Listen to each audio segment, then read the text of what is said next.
That's right. It is the morning show right here on Facebook Live, Periscope TV, LinkedIn Live, YouTube Live, and of course, our good friends at Apple TV. Glad to have you with us. On today's show, we've got a lot to talk about, including, let's see, Jesse, you got some stories over there just kicking it up. We got Jesse Sanchez over there making sure the control room is where it's at. Good morning, Jesse. Good morning. So, lots of news stories. Obviously, some good, some fun, and some just, pre-weekend. Speaking of which, any good ideas for the weekend coming up? Uh for the weekend, I don't know. I'm just gonna be relaxing, taking it as it comes. I kind of want to hit up the that drive-in at the LA Zoo next week, so who knows? Not a bad idea. Not a bad idea. Okay, so for those of you tuning in on social media, let's do some shout outs right here, right now. Let's see. Rosalie, she's ready to have some fun. Happy Friday. Rosalie tuning in over there. Thank you. Awesome. Stephanie Reed from Cleveland, Ohio says, hello, happy editing this glorious day for today's awesome busy day ahead. I love it. Keep it positive, people. Let's see. Penelope tuning in saying, good morning and happy Friday. Yeah. So, look, today I'm going to try to keep it as upbeat as possible. It's difficult, though, sharing news that I know you can use and much, much more. But so there you go. We'll also be talking a little bit later to a digital talent management company. And you're probably wondering, well, what does a digital talent management company do? Oddly enough, a lot of people that are influencers out there don't realize that sometimes it's better to have a company working for you and helping you out get to the next level. So there's a lot of brands, there's a lot of shopping, and sometimes you see your favorite influencers with these particular brands going, how do they get paid to do that? And look, it's a digital economy now, right? Everybody's online, everybody's listening. It's nothing new. Advertising's been around for quite a long time, but usually it was just actors and just really big, superstars, athletes, and whatnot. But now if you put a lot of content together and you have a really good, diverse audience, this is definitely one of the ones we're going to be talking to. We're going to be talking to one of the co-founders of this coming up around the corner, so super excited about that. Also, look, at social media, we appreciate each and every one of you. Let us know something that you enjoy doing, even though it might seem cumbersome to others. Does that make sense? Like, there's sometimes we all have talents that to others are like, oh God, I wish I didn't love to do that. Like for some people, they love cleaning, Jesse. I admire that, but it's not a top talent of mine. Do you know what I mean? I do that cleaning. I That word's not in my dictionary. What Yeah. is it? You and me both, bud. Okay, anyway, we got to take a quick break. We'll be right back right after these messages. Stay tuned.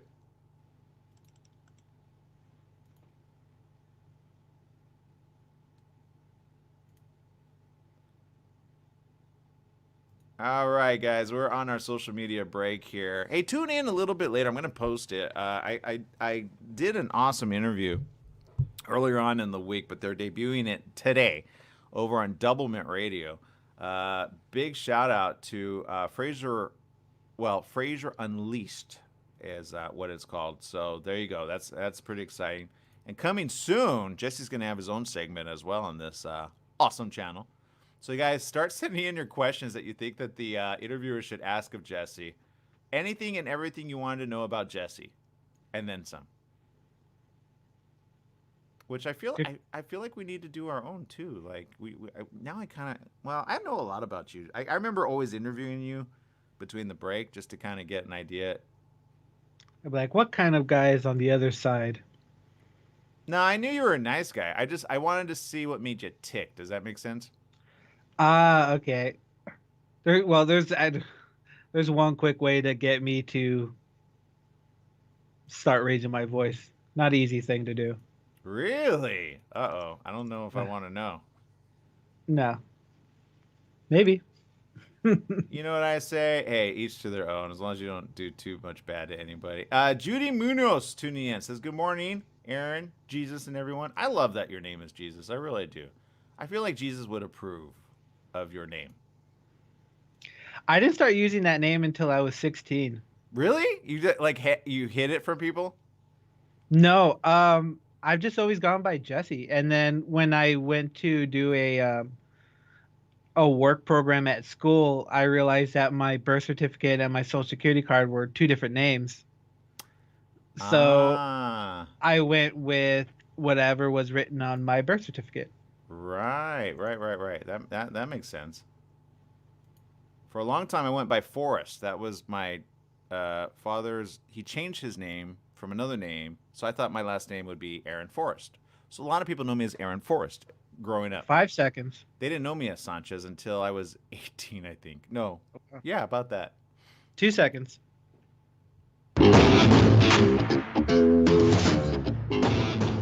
That's right. It's the morning show here on ABC News Radio KMET 1490 AM. Again, our friends over there, Facebook, Periscope TV, YouTube Live, and of course, LinkedIn Live, Instagram as well, Apple TV, and much, much more. Don't forget Spotify. We're there. Go find it. That's simple. The morning show with Aaron Michael Sanchez. So you can just type in my name. You'll find it. I did a quick search just to make sure it was that simple, and I was like, oh, there we are. Cool.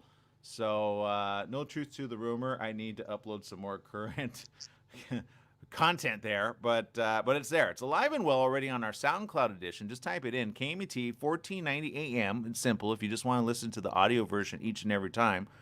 And I know some people actually tune in and they only want to hear audio, and then sometimes they just only want to hear both. Sometimes people are very visual creatures. However you are, let us know. Tune in and let us know how you like to gobble up your content. Speaking of content, a little bit later, we're going to be talking to a digital talent management company known as G&B. And we're going to talk to the founder around the corner. And Kyle's going to be joining us. Kyle, we're going to ask him a lot of questions. Because, I know a lot of people out there that want to be influencers, or they say that they're influencers. And I say, well, how many do you got that you're influencing? And they say, well, I've got about 500. And I say, well, that's not bad. That's not bad. That's a good start. But usually these type of influencers are usually like a million plus. I'm not even there. I mean, we get like a million plus views on Facebook. That number is we far outweigh. On our YouTube channel, we have well over a lot of views, but it doesn't always dictate positive influence or a good social media audience. So we're going to ask some questions for the average consumer to say, how do you perhaps get to the next level if, let's say, you want to start making some money at this game, right? Because a lot of people, oftentimes, I know they pull me aside. They go, hey, you got a lot of money to spend. And I go, well, I any money I have, I reinvest it into the show. Because I'm not under contract, and I'm just not under typical contract rules. I self-produce the show.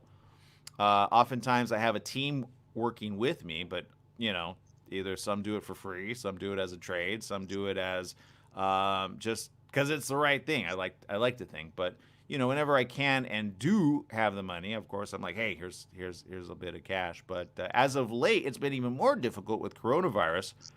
I just had a very interesting conversation with a good content creator friend who does a lot of really good work on vehicles.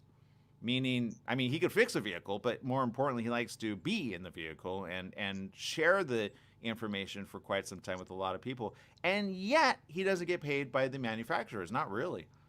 They give him vehicles, but he like so many other content creators get stuff for free, but they just want you to talk about it and never get paid. And that's the thing that's out there. A lot of people don't realize that. Again, if you're a million plus followers, usually you have contracts in place and you have big brands that pay to play. And this is a thing that's known in the social media world as influencer marketing. It's been a really good run, and I think it's going to get even better, especially now that we're all home, right? A lot of people looking on our social media feeds. I don't know about you, but I've been like more on Instagram, more on Facebook, more on Twitter than I ever have been before, just looking for content and or saying, well, who's going to be on the morning show next? And sometimes I get hit up by people that are kind of they have something special to talk about, but unfortunately they don't go to the next step and at least hire a publicist, right? At least get a publicist helping you out, because sometimes what people don't understand is I get hit up all the time by people that say, hey, I have a new book, hey, I have a new show, hey, I have a new this, that, and the other, but they never go through the correct means, and every now and then we fit them on this show. But sometimes there are so many, like, what I call people that just they how do I put this in such a way? Well, you know what, speaking of which, you got Mr. Jesse Sanchez over there. Good morning, Jesse. Good morning.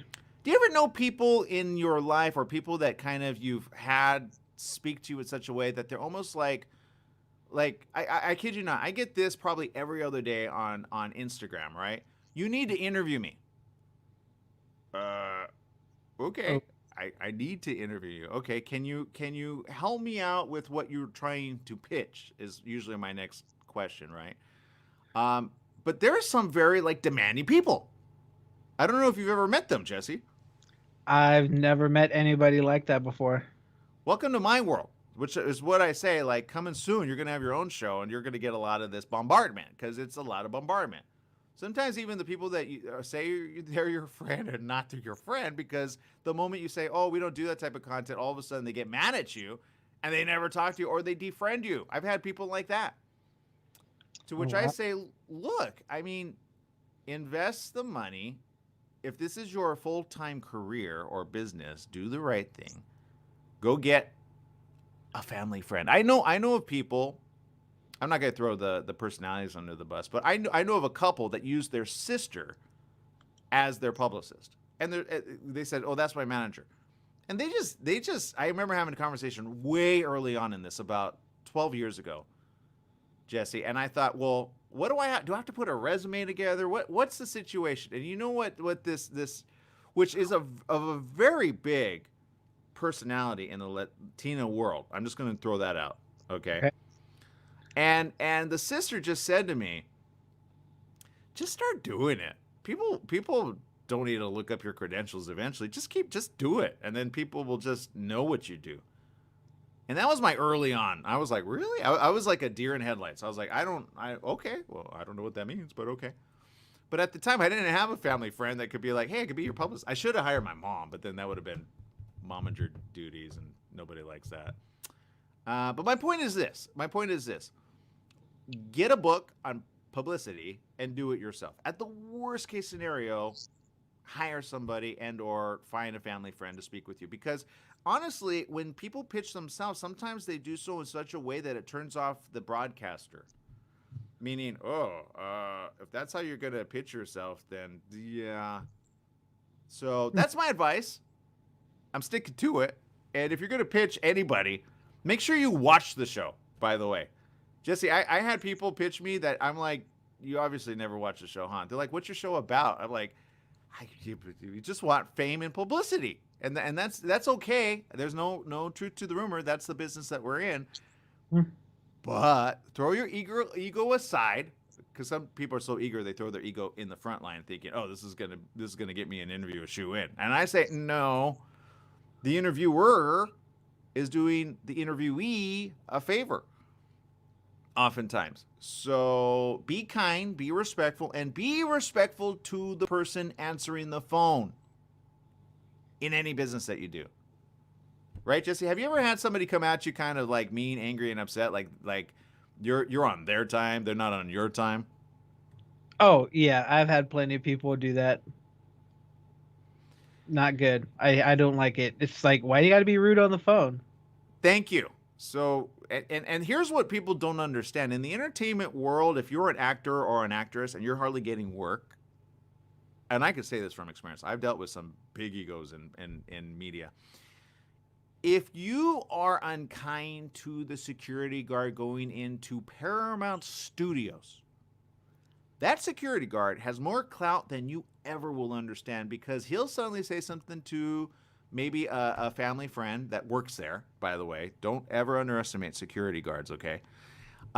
Or, he has somebody in the top up. He goes, hey, Joe, hey, Joe, hey, Joe. How you doing, Joe? Joe, doing good. Oh, man, you know that actress you saw earlier? Yeah. Whew, boy, you should have heard. What happened?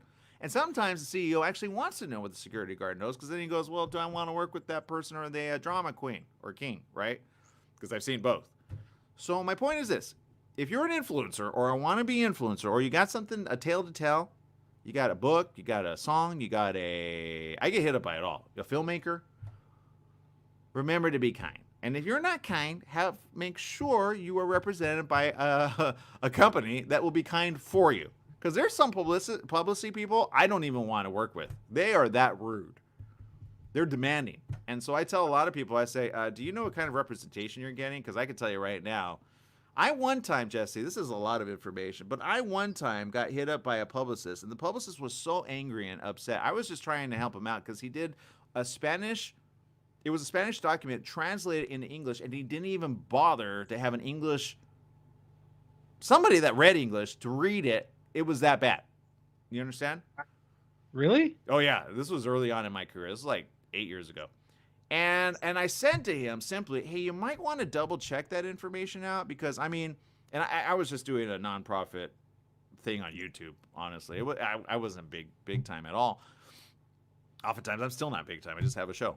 But the reality is, what I learned from that moment was he got so upset and so mad, like, well, I know more than you. Oh, okay. Now, I still interviewed his client. I didn't have the wherewithal at the time to say, hey, do you want to like cancel that guy? Because, man, just terrible guy.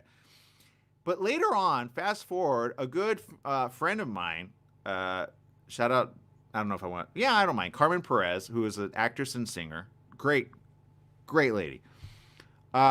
She suddenly, all of a sudden, out of the blue, says, hey, what do you think about this guy?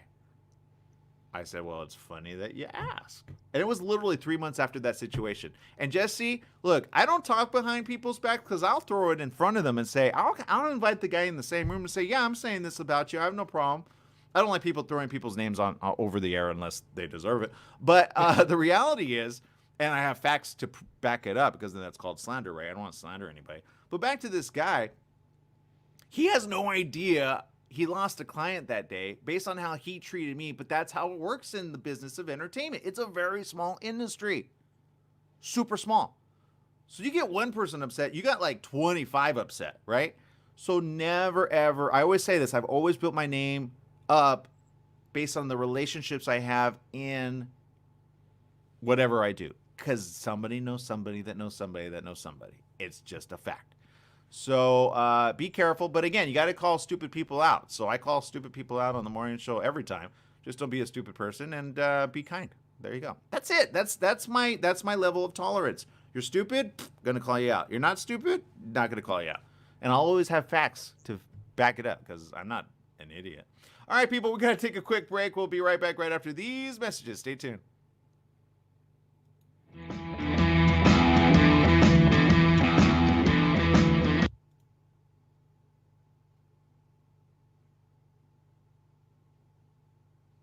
All right, let me know when we have our next guest ready to.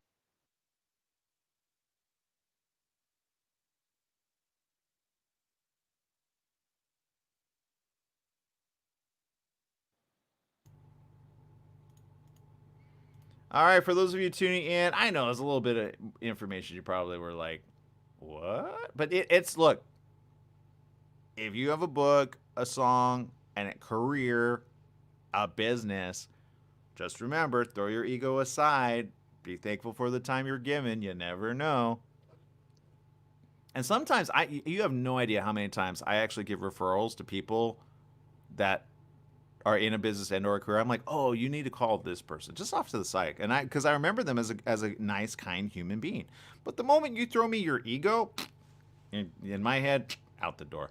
I might be kind about it on the morning show, but boy, oh boy, the stories I have of people just behind the scenes, ooh, they wouldn't want me to speak up. They just wouldn't. There you go. Okay, your caller is ready to go. All right, thank you.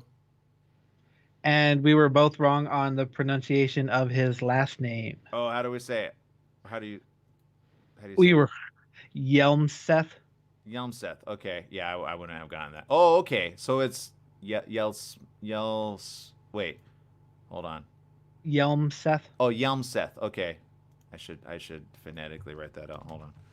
Yelmseth. Okay, that makes sense. Interesting last name. Yeah, it's I wonder where that originates from. Kyle Yelmseth, Yelmseth from. 1 minute. Hold on, let me bring it up. From DNB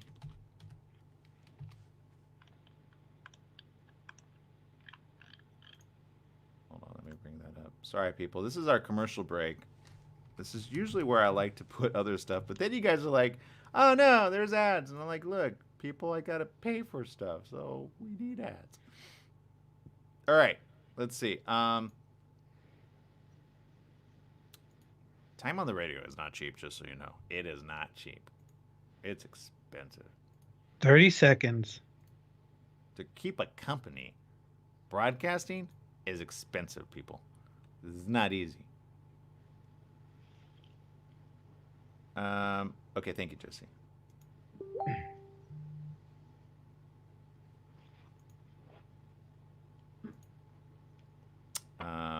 Boop, boop, boop, boop, boop. Kyle Yelms. Who is texting me? You don't hear that, right? I did hear that vibrate. Don't text me, people. Not during the morning show. 2 seconds.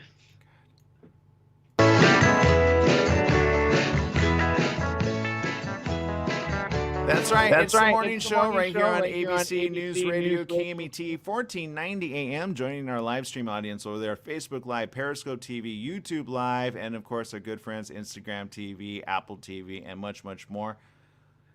Whatever you're doing, make sure you do it right, especially when it's called social media marketing.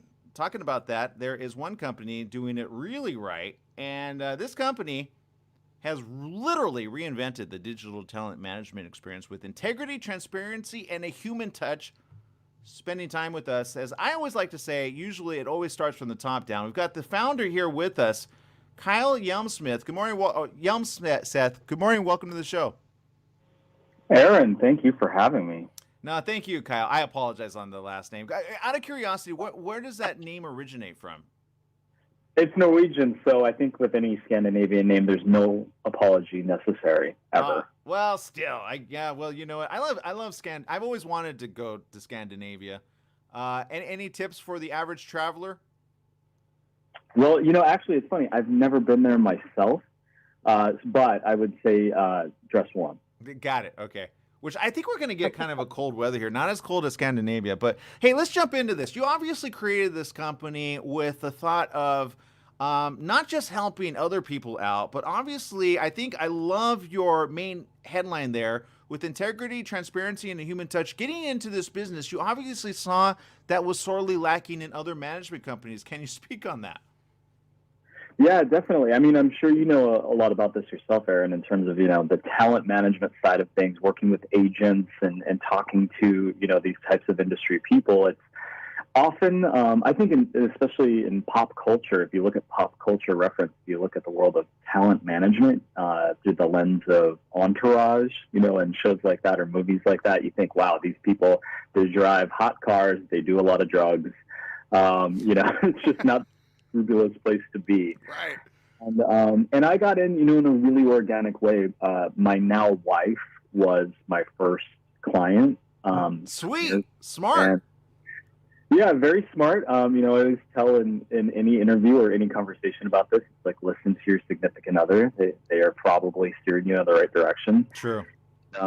She was really, really, she thought I'd be a great fit for starting a company in this lane of talent management, just because I had this level of care and concern about the individual that wasn't really out there. And I think, in building a company, as you were saying, from the top down, as the founder of the company, the ethos, pervades, or hopefully, whatever I'm bringing is going to, trickle down through my employees, and everybody kind of carries this flag now of like, we're here to protect the talent. We're here to, be, by their side and really make sure they're the ones that shine. And we're not, supposed to be driving around in hot cars if they can't even eat. So we've got a totally different rhyme scheme than what's out there currently. And we're really successful. So I'd call that a reinvention. Kyle, look, you hit me on several very important notes of what you just said. You said even, and this is interesting, because I have seen those in the acting world, the music world, even the Instagram influencer, and I have unfortunately seen a dichotomy that a lot of people would be surprised at. You mentioned like driving a car that they cannot eat, right? Yeah. The reality behind the scenes, and I don't think a lot of people understand this, although you may be someone in the biz, there is a level of percentage of those barely making ends meet, and some will take whatever they can get, and then some pretend to be all that, but they're barely putting food on their own table or in their own stomach. Yep. Yeah, you're absolutely right. You're driving around looking good when you step out, but you're stepping out of a Honda Accord. And there's nothing wrong with that. It's just it's the perception versus reality thing. Well, I've seen people drive around with like a Rolls Royce, but they're living out of it. You know what I mean? Yep. Yeah. Of course. No, definitely know what you mean. It's really interesting, and I think a lot of that. I think that's what's actually liberating about social media is that you do have that in social media for sure. It's those that because we're just we're seeing everything through the lens of Instagram or YouTube or whatever. They can carefully craft and curate what that look is. But I think the great thing about social media influencers is that there are so many that don't curate to the point where they're just living this fabulous life that nobody else can achieve, but they really share with their communities what it's like to live like them every day, whether that's out of the car, a normal house with a normal family eating, Wheaties in the morning or whatever. I mean, right. I just like myself by saying Wheaties, but that's the real shift in celebrity in a sense and what celebrity is, and the power there is really shifted to your everyday normal person, and it's just about the story they tell now. And I think that's a wonderful thing. Well, and Kyle, you specialize in a lot of different industries, or do you focus on a select few? That's a great question. I think, when I first got into managing social media talent or digital talent, my first, as I mentioned, my wife was my first talent, and she is really just a well-known name in the fashion circle. And I mean, obviously I'm going to say a lot of great things about my wife. She's beautiful. She floats, she's there's nothing wrong with that. Right. And so when I started working with her, it was through mostly the fashion industry, and fashion is by far and away the largest spender when it comes to influencer marketing, because your fashion decisions, your decision on what you're going to wear is something that can be influenced every day. It's something that changes every day, and you can influence it every day. And other categories don't have that same level of, okay, I can influence a decision about this category every day. Food a little bit, beauty a little bit.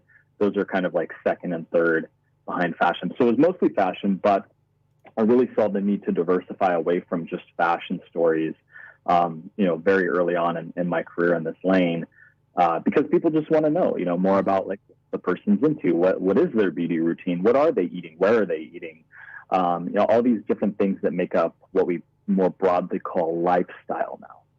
Well, Kyle, look, I know you're being kind of humble right now because you haven't done what typical people do, which is throw out a bunch of names. But can you talk about, because I'm looking at your website right now, which if anybody's tuning in right now, you can go check it out, gb-dm.com.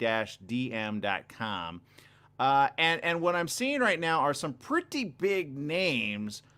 I understand there's a Halle Berry around as well that you may or may not have, you can claim or not claim that you've worked with her in the past. Well, okay, no, I would love to, just to talk about that, because I don't personally work with Halle Berry, but it's there is kind of an exciting announcement that we just made that it has that connection that you're talking about. So, I mean, if you look at our roster, and for those who are not familiar with social media talent, as an example of some of the people we work with the Clements twins, which are they're widely regarded, widely known. If you Google the most beautiful twins in the world, the Clements twins are like the only thing that comes up. And they've got 2 million followers, just a really exciting, up and coming, set of twins from California. But these social media personalities, they've got everyday names. And I think that's what's exciting about them. They're everyday people that just have amassed massive followings. So you've got people like that. And then we also work with interesting individuals like Phaedra Parks from, the Real Housewives. There's a lot of names. Jeremy Stenberg is a huge guy in the motocross world, very famous in the motocross world. He's on our roster.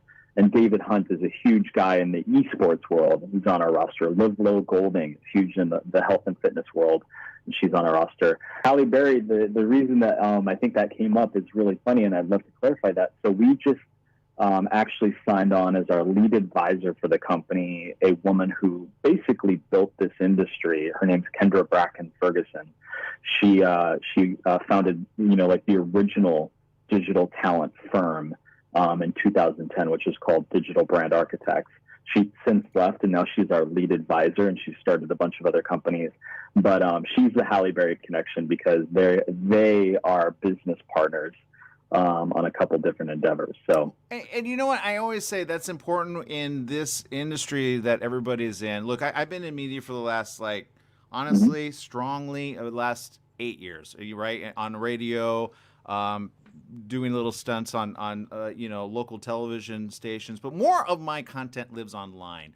And I believe that the reality of and I've always preached and taught this to other people. I've always said, be online and diversify yourself in such a way that you never know what platform's suddenly going to die. Remember back in the day, we had, Vine. Remember the Vinesters? Oh, yep, yeah.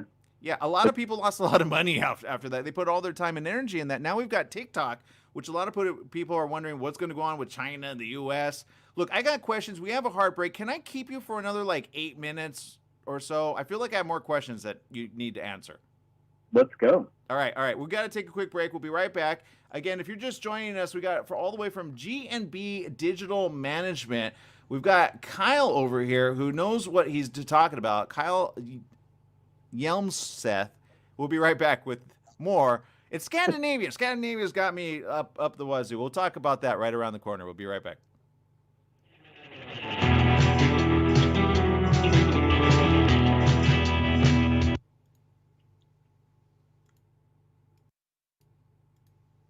All right, just keep him waiting in the wings there. Let's do some social media shout outs. If you guys got questions, now's the time to ask them.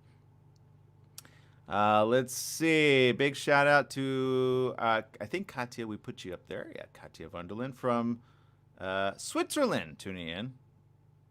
Thank you, Katya. Or Katya. No, it's Katya, right? Or it's Katya. I don't know. Again, international. Let's see. Judy Munoz says, shout out to my mom. She had a beautiful birthday last Saturday. We surprised her with a drive-through parade in her horseshoe driveway. Then we put her in my sister's car, and everyone went around town honking and had a parade for her. She loved it. Her name is Isabel Garcia. Well, this is your shout out. Isabel, the mother of Judy. Thank you for giving birth to Judy. Judy shares our stuff all the time. But I think Judy's just an amazing person. And I don't know you, Isabel, but I can guarantee there's a reason so many people love you. Keep it going, okay? That's cool. Yeah, thank you, Bobby. Yeah, right? Bobby goes, hashtag MySpace, right? Oh, he did not just say that. What? I had a pretty big phone. That's when I started, Jesse. When I first started, I used to hit up people, no truth to the rumor, I used to hit up people on their MySpace, and I'd get an interview with them through MySpace. And then I realized going forward, Twitter's the other one you could get an interview with if you just want to, because everybody typically, unless they're super big, I don't think Donald Trump actually does his own Twitter. I find that hard. I think he hired somebody to do that. I don't know how can you run a whole United States of America and be on Twitter almost all day long? Do you understand? Yeah, I question that all the time. I have tweets that go out on a regular basis, but I'm not the one tweeting them. I have a special set of software that will retweet certain tweets. And then sometimes I'm like, ugh, it's midnight. If you ever see a tweet from me, at midnight, it's because I can't sleep. That's me. But in reality, if you're a journalist and or a news personality, you can reach anybody in nowadays. It's kind of sad. But there it is.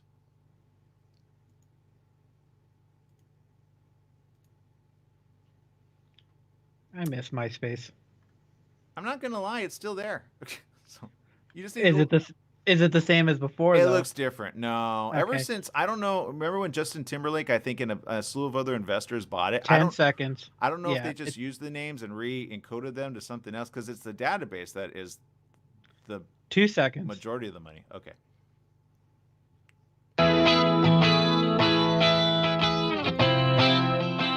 Welcome back. Welcome Yes, back. it Yes, is it the is morning the show morning here show on here on ABC ABC. News Radio KMET 1490 AM. Joining our live stream audience there, Facebook, YouTube, Instagram, Apple TV, and Periscope TV. Thank you for joining us. Also SoundCloud, Spotify, and so many others. I think we got on the Apple Podcast. So there you go. If you're just joining us, we got from GNB Digital Management, Kyle Yelmseth joining with us right now. And Kyle, we kept you over the break for a reason. With so many different advantages of being able to listen online, watch online, and do all this stuff, I got to ask you, where is your main bread and butter? Is it like still in magazines? Is it on television? Is it online? Yeah, great question. You brought this up before the break, Aaron. The digital world is where we should be, moving our eggs, in terms of that basket. Now, there's a lot of different platforms within the digital world, but, online is where to be. Of course, we could always break out what's hot right now in that online world and what's effective. But yeah, got to move your money until, with the future, I guess. Well, and it's important. Look, sometimes I get people every now and then that go, oh, that person's not being genuinely sincere. Or they're getting bought off by a brand. And I say that's been since the beginning of advertisement. Many people don't often know whenever there's a person driving a vehicle that's a high-end celebrity, back to Clark Gable and the days of yesteryear, right? Movies had what's called product placement, right? But nowadays, product placement has morphed into something that's called something entirely different. Can you kind of add some clarity to that statement? No, I think that's an amazing question for your listeners, Aaron, because, yes, you're right. If you look at anybody who is doing celebrity endorsements, you kind of give celebrities, I think, a pass for doing endorsements because they're celebrities, and you kind of understand that they're getting paid to do that. With influencers, there's been some backlash. Right. We're talking social media people that just seem like everyday normal people. Okay, I know that they're getting paid to promote this. I think it's a great topic to really dig into because with influencers, what everybody doesn't see, I guess in the forefront, because obviously everyday people aren't reading the contracts that I read. Influencers, by and large, are required to try the products, to actually use the product. Even if they're getting, a few $1,000s, whatever the contract might be, right, in order to put that on their Instagram account, there is this there's an urge, and it's required, kind of the pressure's there because of these communities of people that are around the influencer to actually get an authentic review, to have the person, the influencer, show how to use it. You don't get that a lot with celebrity endorsements like you were talking about, but with influencers, you see how to use it. They're required to, have some knowledge about what they're talking about. And you get that through trying it before you're actually putting it on your channel. So that's actually required in a lot of contracts, that there's a real affinity, a real knowledge behind the product that you didn't have in the celebrity endorsement game. Well, and I'm not going to lie. I've been approached by so many different companies just wanting, a quick shout out or a quick little they'll give you something for free. And I always say to other people, that's good, all well and good. It's fun to get stuff for free. But if you're putting your own reputation on the line and you're also you're doing a lot of the content creation, let's face it, or you're building, it's really like a mini business, right? Sometimes influencers, the very high ups usually understand that by there and then. But what I'm talking about is the ones with under 100,000, right? That don't realize free is good, but it's better to get paid for it, and then at the same time you can't live off of free products. Financially, I've seen so many influencers go by the wayside because they're so used to getting free stuff, and they give a shout out, they give maybe a click or a link, but then let's face it, they can't eat it. Right. Yeah, we say that all the time. It's we can't eat your sweater. I love the free gift. Like you were just saying, hey, it's definitely appreciate when there's a barter there. But I think that's where, we come in as a talent management agency, is to really help that conversation evolve. So we understand, the value of the product and, why it's interesting or whatever.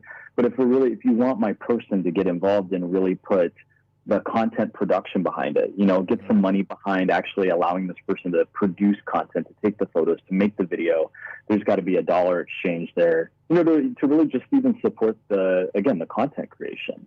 But then, beyond that, it's like you're absolutely right. You can't eat a sweater. You can't build a business that way. It's fun for a little while, but like you said, if that's the way that you really build your business is through that receipt of gifting, and you don't pay attention to the business, right, side of things, it will go by the wayside. Well, and again, I know of people that do it on their own. I one time I got hired, honestly, by a film that needed a lot of exposure. Okay, and they gave me a budget, and I'm not gonna lie, I don't envy your job, because I reached out to some. These are people I've had on the show in the past, and one of them had like a family friend. I think it was her boyfriend, to be honest. And he came at me with such a weird, odd dollar amount. I'm like, I already know the going rate of your lady's like social media. That's way outrageous. And honestly, I think if I would have just spoken to her, I probably would have gotten at least some like better realistic numbers. But here's the reality. You are the middleman or middlewoman for your clients. And why is that so important rather than doing it themselves? On their own. Yeah. Another great question. So, with the influencer industry, there's an estimate that over, I would say like 88 to 90% roughly of influencer talent out there don't have representation. There's so many things that can go wrong. Mm-hmm. So many, there's all these offers coming over email. You already spoke to it, like a brand reaching out to say, hey, we'll gift you something. We'll give you this in exchange for. I get that all the time. I just got it from a backpack company. I'm like, okay. It's a cool backpack. But there's stipulations involved with that barter, and a lot of times, especially nowadays, to protect themselves, these brands or agencies that are reaching out are always forcing a contract. And if you've got, hundreds of thousands of potential influencers out there who don't know anything about legal language in a contract, that leaves themselves open up, for a lot of liability. And I think that's where it's really important for an influencer who's serious and growing and making money and establishing a business. Either they should find, legal representation and help to be able to parse these contracts and things like that. Or, when you get to a certain level, then you start to work with a management company to kind of like take care of all of that. Working with a management company like us is about us reading those contracts so that the talent doesn't have to, making sure that it's fair for all sides. We do the negotiation to make sure that everybody's getting what they want out of the deal.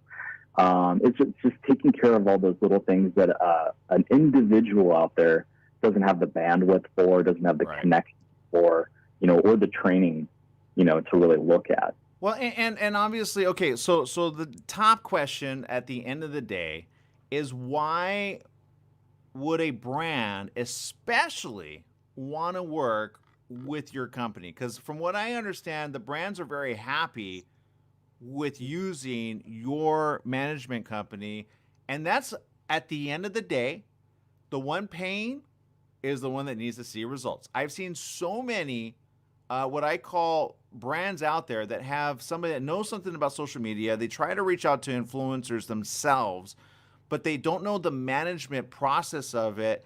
And so they often go, did I get a return on my dollar or a brand impression? Or did I, like, at the end of the day, it's all up for grabs, right? Right. Yeah. So to answer your question, like what makes us valuable, in terms of like our whole role in this, back and forth between the brand and the influencer, and did the brand see any results, our ROI? That's the greatest thing that, the reason to have us involved as a management agency, or why people like us in a sense, why are we the best? Because we're super transparent, and that's one of the key things. Us as a company, we're always first and foremost going to give our brands or agency partners the stats. And that's what's beautiful about social media, advertising and marketing, influencer marketing, is that all the statistics are available, at the touch of the screen. Every platform, Instagram and whatnot, has these amazing dashboards that every individual, who's got an account can access. And so as an influencer, all I have to do is ask my influencer who did the campaign, hey, can I get the screenshots of the data behind there? And then we give that to our clients. Nice. So we can about all the impressions that are garnered, the reach, the comments. We can look at all that together. But we just, transparency, first and foremost, and we make it easy. We're very professional. We're not somebody who's going to sit there and haggle and make somebody feel bad and guilt people into the deal and things like that. It's just, I think that we've earned ourselves a reputation of being like the easiest. You're not the douchiness of management companies, right? Yeah. Let's call it what it is, right? I met a lot. Let's just and I've never been impressed by them. So I've had to turn down deals because of that, to be honest. But look, Kyle, I really appreciate your time here. I know your time is valuable. I want to say congratulations on your recent marriage, which I did see on social media. Yes, I stalked you before the show. Congratulations on that, because I feel that when you have success in your personal life, and I mean when you can totally what I call, you said something at the very beginning that I so value right now. It's like she made you a better human being, and at the same time you're helping each other. Does that make sense? Yeah, absolutely. No, I appreciate that, and thank you, Aaron. It's very true. If you listen to the people around you who have your back, it's like a lot of us think that we can make our own way, or we've got all the right answers. But there's so many times that if I just listen to my wife, I'm 2 years ahead of where I am today. Hey, sometimes the ladies know more than us gents, but sometimes we know. Look, I like it when it's a good, even exchange of encouragement, right? I'm sure you bring a lot to the table to her as well. I mean, after all, you did help her, right? Right. Exactly. Yeah, it's that even exchange. It's really trusting in each other. I love it. Yes. Keep that up. All right, Kyle. I know we've run out of time. We went a little bit longer than we wanted, but thank you for the healthy discussion. If you're a business looking for a better awareness or brand awareness, or just getting stuff sold, you definitely got to check it out. It's G&B Digital Management. Kyle there with us. Kyle, thanks for spending time with us here on the morning show. Thanks again, Aaron. Take care. gb-dm.com. If you're an influencer, you got to know somebody to get in. And so there you go. Here's the reality. Go check it out. You can send a message. They actually have a 75% referral rate from other people that they've worked with. That's a pretty high rate, a 75% referral rate. So go check it out. They're obviously doing something right. We have to take a huge break. We'll be right back right after these messages. We got to pay some bills here at the radio station. We'll be right back.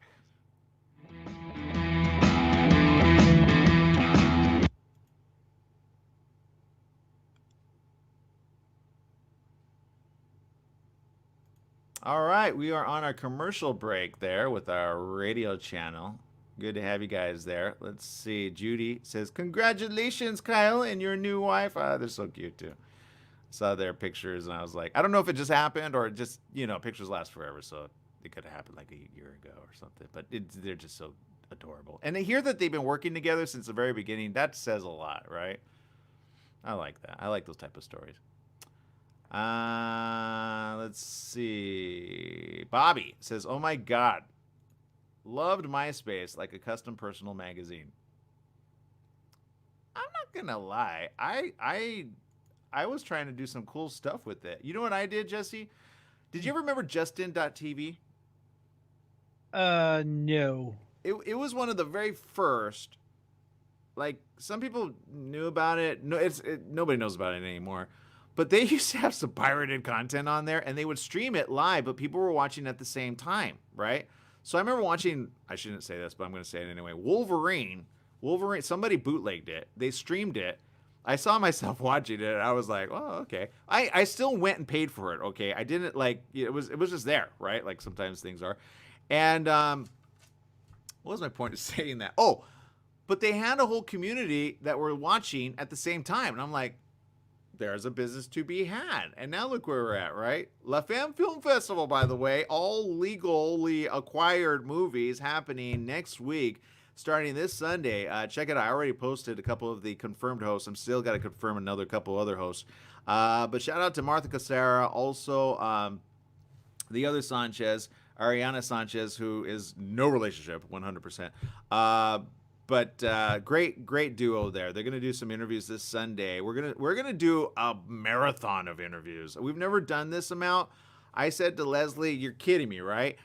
So if I don't have a voice by Monday, you'll know why. Okay, but you can check it out on my social media. It's gonna be on all social media platforms: Twitter, Instagram, YouTube, all of them. So go check it out. Follow me, retweet, reshare, help spread the word, and get these filmmakers the right amount of exposure during coronavirus. They're forgoing the ability to be in a movie theater. You know how hard that is for a filmmaker to watch their stuff on a little teeny tiny television set and or an iPhone, Jesse? Do you know how difficult that is for a filmmaker? Uh, Incredibly difficult. To put all their blood, sweat, and tears in something, then it's minimized to a little tiny device. 10 seconds. Yeah, it's a little bit They heartbreaking. put all that work for a sound or surround sound, THX sound, and you can't even get it, right? 2 seconds. All right, thanks.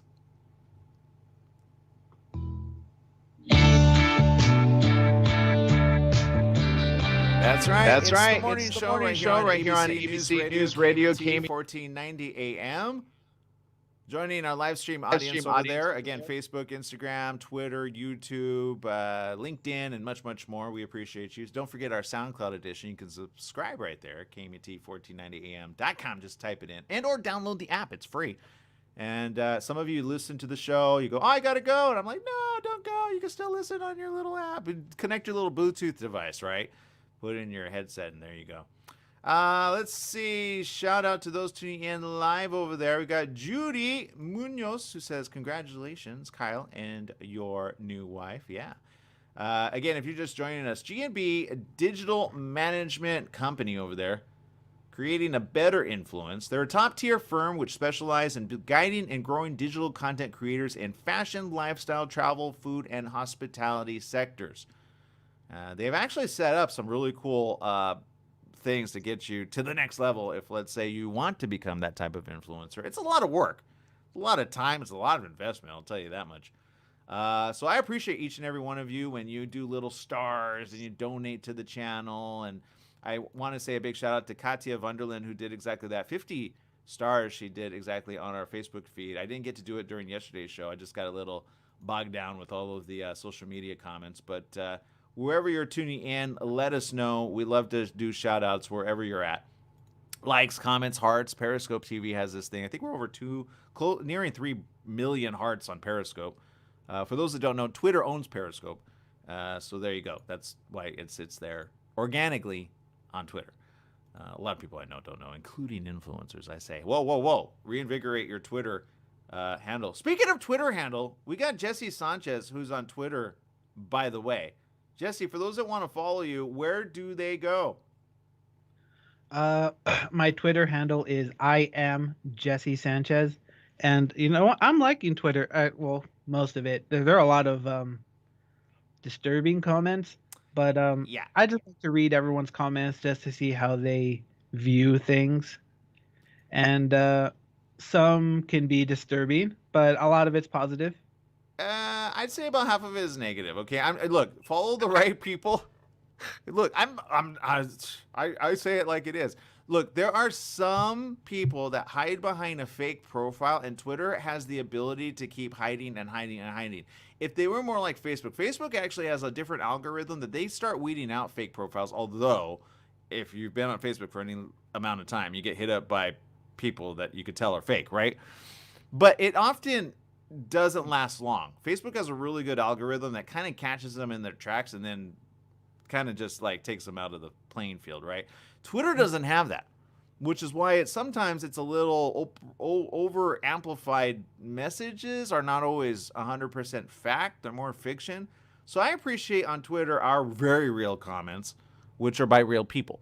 And I want to say thank you to those that are tune in, retweet, hashtag, do whatever you do. We appreciate you. Get the word out. I've seen some stories being messaged on other people's profiles. I just don't have the time to repost the story because I'm like in the middle of, helping somebody out. But there you go. Okay, so if you're just tuning in, look, today's show is all about, what would be the theme you'd give it, Jesse?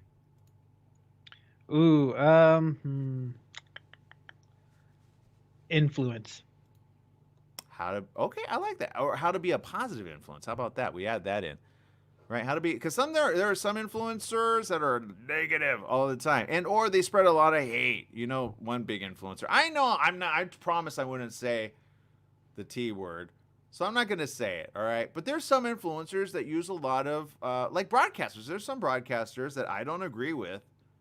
That throw out some stuff just to get the almighty dollar, right?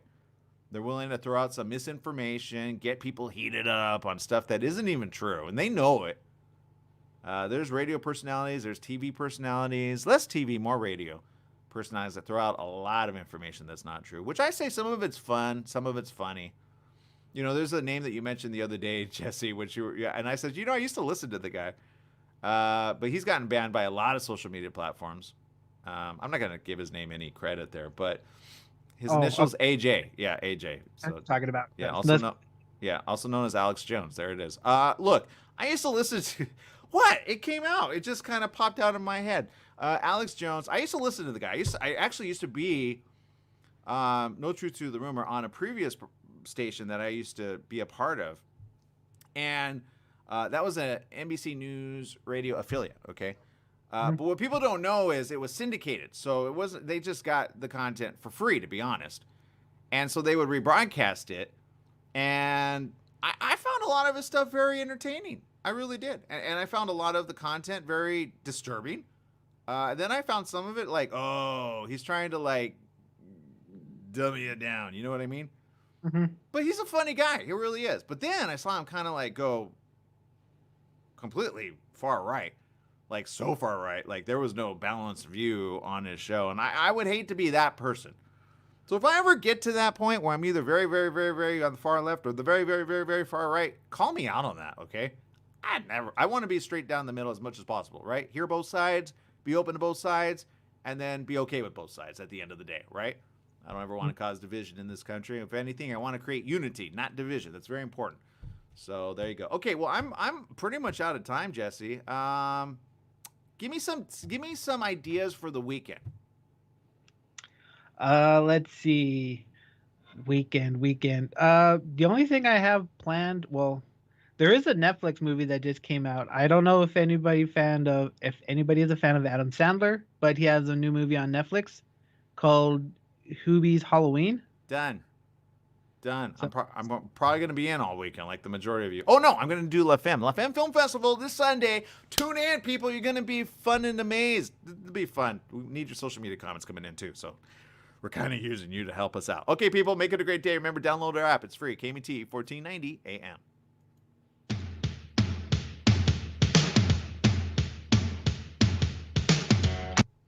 And for the rest of you, all right, that's done and done. Here on the morning show, Algenia says so much cursing. Wait, who's cursing? I'm not cursing. Who's cursing? I don't understand. But there you go. Yeah, and I get it. There's certain personalities. You know, some I actually enjoy the cursing. I'm not gonna lie. You know, sometimes there's certain ways that you say things and they just can only be said. Although I'm not one to do that. Every now and then. I did do it once, but it was on social media, so it's different. It doesn't count, right?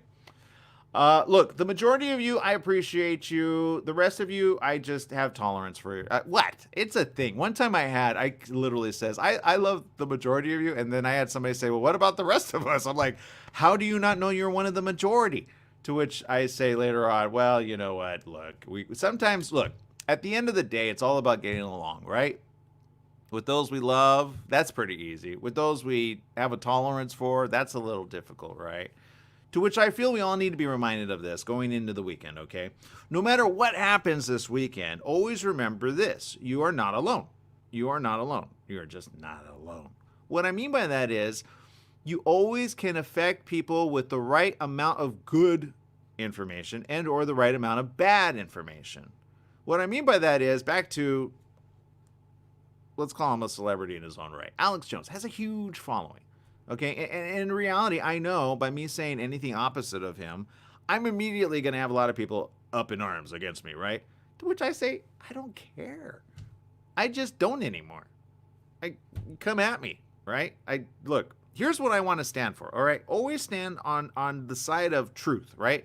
Or, because truth could be a shady little thing, stand on what's right?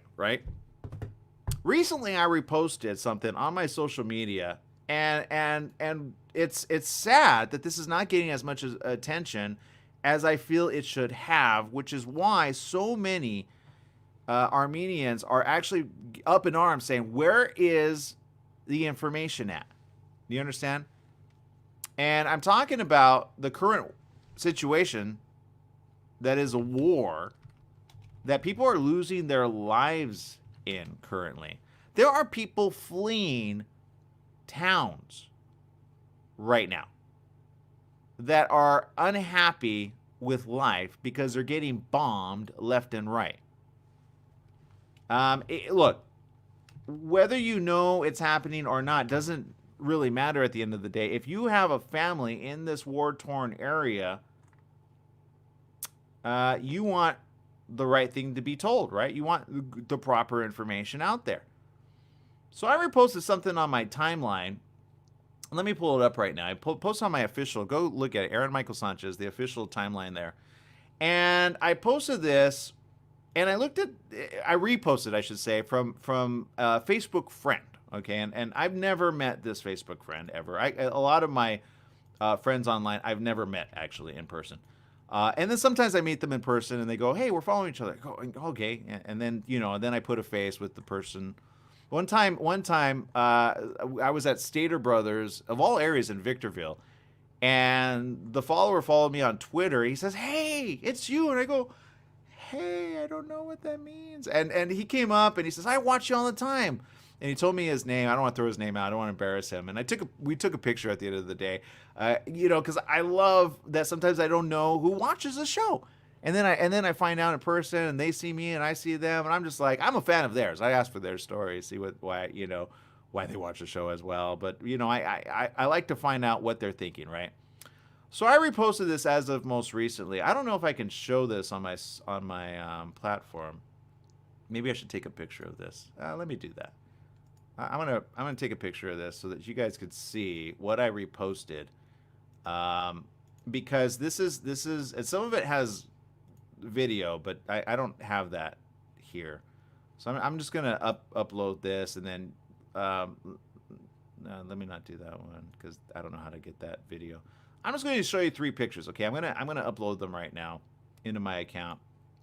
Hopefully I can do this kind of fast so you guys don't wonder what's going on. Let me try with this one. Okay, so these are the videos and content, which, back to Twitter, why I really do appreciate Twitter, because a lot of it, although as of late I've seen some of it get filtered. I saw a Twitter handle that just got banned for showing some content, which I thought, why would you do that? It was all real content. Because the great thing about Twitter is it's more up to the minute, if that makes any sense. Real time versus, I don't care if you believe in fake news or not real news. I don't really care. But this is all real news, okay? And the one who tweeted out, here we go. I think I have it here. It's hard to read on my screen. Sorry about that. But you'll see it there. Let me pull it up. Sorry, I wasn't really prepared to discuss this, but I think it needs to be discussed right now. Murad Gastiev. Okay, you can find him on Twitter, which I'm following him now. He tweeted this out. Russian journalist reportedly injured as Azerbaijani rockets hit a 19th century cathedral in Karabakh for a second time today. Journalists flocked to the scene after the first attack, reporting on the aftermath. Azerbaijan chose that moment to launch another strike. That's a church, people. Since when are we starting to take out places of worship? The next one right here is this one. Here's another tweet, same individual. 10 injured, including 3 journalists, during a second Azerbaijani double tap strike on a 19th century cathedral in Shushi. The strikes are undoubtedly intentional. Azerbaijan hit the exact same spot twice in the span of several hours. No military targets nearby.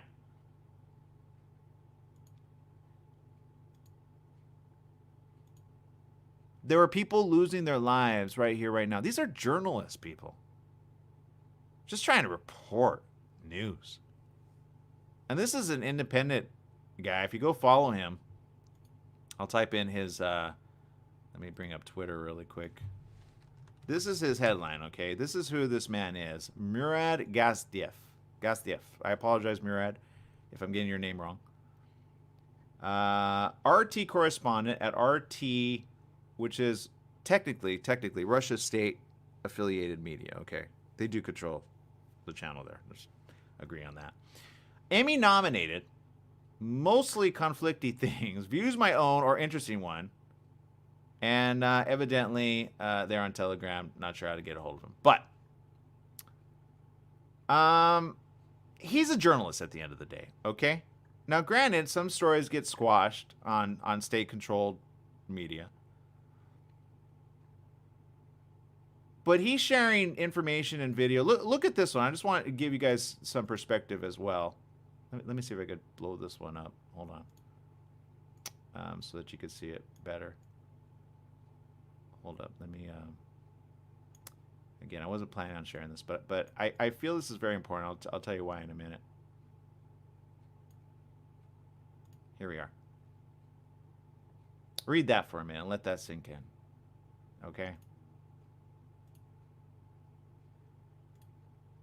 This family was in the basement of the church when the attack happened. Mother told us I couldn't see anything, dust everywhere. I was scared and looking for my kids. Thank God they didn't get injured.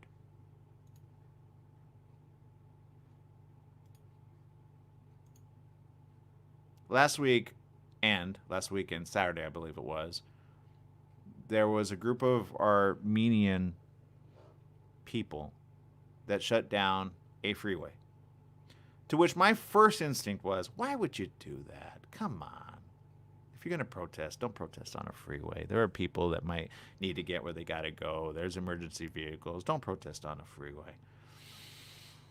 But I already knew what was going on in the area. And a part of me kind of understood. I still don't think you should protest on a freeway. You should not. I just feel you shouldn't.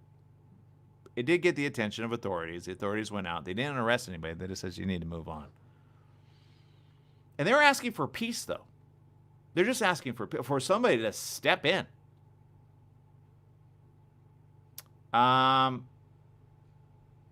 This is a bad state of affairs we're in.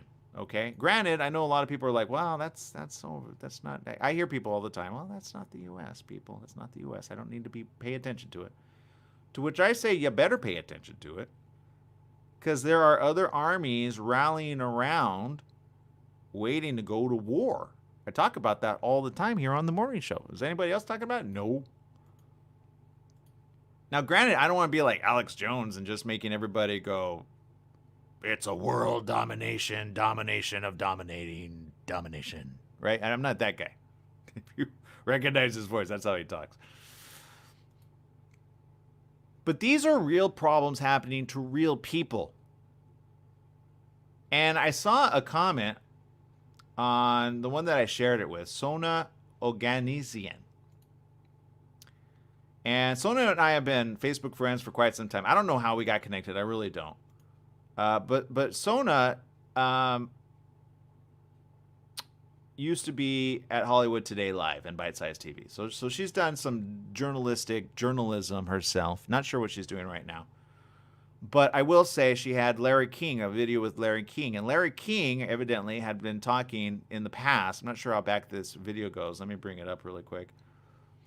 I don't know if I could show this. Yeah, it was from last year. Larry King and many others stood for justice, knowing that they're risking their lives reporting Armenia in any way. And in the video, he comments and he says, yeah, I got death threats for reporting on this. One person says he'd kill me. And I posted a comment on our social media. I say bring it. And you know what? Bring it. If you are a country wanting to do more bad, more harm, more anger, more frustrating of plans, then bring it. I got nothing to lose. I really don't. What do I have? I have a show. That's it. Whatever. And I have a platform. Good job. But you know what? You're not going to keep me quiet. And you're not going to keep people that are in the right quiet for doing harm to the innocent people. I get it. There's a lot of propaganda usually on both sides, okay? Agree to disagree. There's ones that are at the very top that just want to go to war, and then there's some that start the war and they take out some people and they take out innocent people and they keep taking people out. And I say, well, then take out The head guy. Don't take out the little worker bee. Oftentimes, the worker bees or the soldiers are just taking duty. Like they're yes sir, no sir, yes sir, no sir. Look, agree to disagree. Sometimes news media outlets can, and in fact, around the world, skew information in such a way that you may think that the other person is the enemy. And I certainly hope the United States of America people don't start thinking everybody's their enemy. In reality, we're all meant to be put on this earth for what? To go to war? No. That's the human condition brought on by evil in the world. Agree or disagree, it's a thing. I think the majority of people really do want peace. Even somebody that has like 25,000 guns or they're just, look, I mean, they're playing offense, right? Or defense? Defense or offense? Defense. Sometimes you have to play defense and play offense. Got it. And sometimes you got to take the evil people out. There are evil people in this world that are allowed to exist. I say, hey, you evil, you're gone. Judge, jury, and executioner. Sometimes I think, look, agree to disagree. You may believe in God, you may not believe in God. Here's what I know. The Israelite nation were a really peace-loving, kind kingdom. Does that make sense? Does everybody agree with that? I mean, if anybody opens up their Bible, it's exactly the opposite, right? The God of yesteryear used to be so vindictive, so mean, so angry. Like he'd throw fire and sulfur, boom, done. This whole city gone, perish, whew, right? Back to the flood, right? Whether you believe or don't believe, there's so many different tales of it in so many different ethnicities or countries that there's some form of it. Somebody got really mad at people, right, on Earth and, just said, hey, we're going to start all over. But somewhere along the line, I think God said, all right, maybe that's not the way to be. Maybe he took a backseat and says, you know what? Fine, I'm going to send a lot of prophets that are more kind, more loving, more kind-hearted, know what it's like to be human, and know that sometimes maybe God shouldn't get so angry, right? Because anybody that says this is a holy war, oftentimes I always question their true authority. You understand what I'm saying about that? Back to Nazi, right? Nazi Hitler, right? I mean, we can all agree on that. Unless you're a Nazi Knight, which some people still love to be called. They actually do the thing, right? Or a version of it, right? They're like, yeah, Hitler was great. I love that man.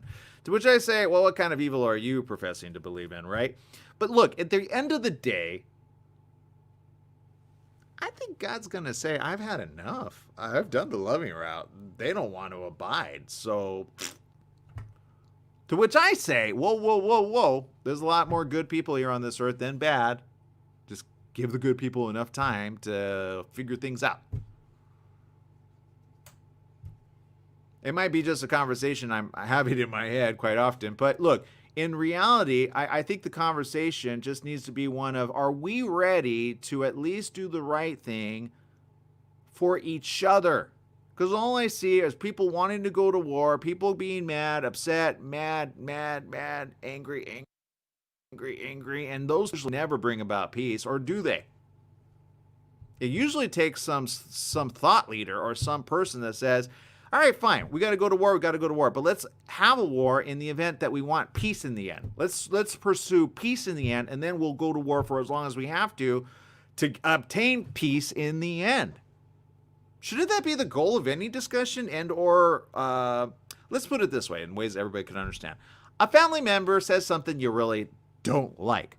They're so upset at you. They think you choose the wrong kind of clothes. They think you choose the wrong kind of hair. They're just upset and mad and angry at you because you just do not conform to the way they think you should conform to them. Does that make sense? Well, now who's the one in the wrong or the right? Some would say, well, I know what that's like. My friends or family members always judge me, right?